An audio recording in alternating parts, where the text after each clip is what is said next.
Hello दोस्तों, मैं आज आप सभी के लिए भूतिया छलावा की कहानियां लेकर आई हूँ। भूतिया कहानियां की कड़ी में आज हम आपको दादी माँ की भूतिया कहानी सुनाने वाली हूँ। ये दादाजी की बहन के साथ घटित हुई थी। जब दादा छोटे थे तब वे अपने भाई बहनों और माता पिता के साथ गांव में रहते थे। उस समय दादाजी की बहन 21 वर्ष की थी। सर्दियों में शाम का समय था। दादाजी की बहन पड़ोसी के घर से वापस आ रही थी। पड़ोसी का घर लगभग 1 किलोमीटर दूर था। सड़क कोहरे से ढकी हुई थी। कोहरा अधिक होने के कारण हाथ में टॉर्च लिए हुए चल रही थी। दादी घर की तरफ जल्दी जल्दी चल रही थी। अचानक टॉर्च की रोशनी सड़क पर एक काली छाया पर पड़ी।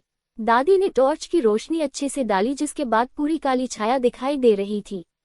टॉर्च की रोशनी में केवल उसकी लाल आंखें दिख रही थी, लाल खून की तरह चमक रही थी। दादी बहुत डर गई और पीछे जाने लगी। वह भूत उनकी तरफ बढ़ने लगा। जैसे जैसे वह भूत दादी के नजदीक आ रहा था, उसका आकार बढ़ रहा था। धीरे धीरे भूत ने भयानक रूप ले लिया।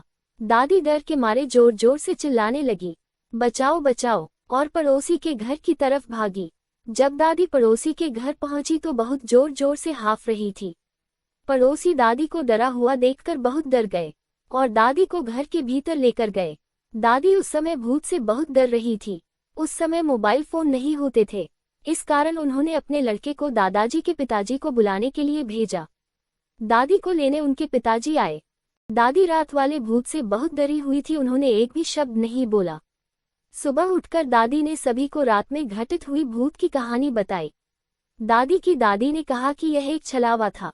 छलावा एक भूतिया आत्मा होती है जो भूत बनकर लोगों को डराती है। सुनसान इलाके में आने जाने वाले अकेले इंसान छलावा का शिकार बन जाते हैं। मेरी दादी बहुत किस्मत वाली थी जो छलावा से बच गई। दादाजी कहते हैं कि सुनसान सड़क वाले भूत ने दादाजी की बहन को बहुत डरा दिया था।